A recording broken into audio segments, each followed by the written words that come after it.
খ্রিস্টান ধর্ম, তারা মানুষের নামের পরিবর্তন করে। যদি গণেশ হয় তাকে গমেশ নাম দিয়ে দেবে। এইরকম আরেকটা ধর্ম সম্প্রদায়, তারা শরীরের কিছু অঙ্গ কেটে তার পরিবর্তন ঘটায়। আমাদের সনাতন হিন্দু ধর্ম হৃদয়ের পরিবর্তন করে।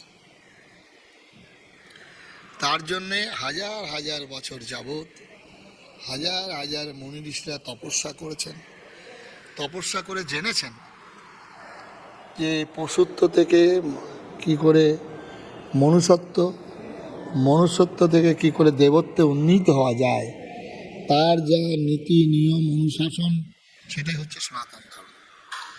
সুতরাং যারা এটা বলেন তারা এসব কিছুই জানে না, ধর্ম কি সেটাও জানে না। বাংলা হান্টের আরো খবর দেখতে নজর রাখুন। বাংলা খবর মানেই বাংলা হান্ট।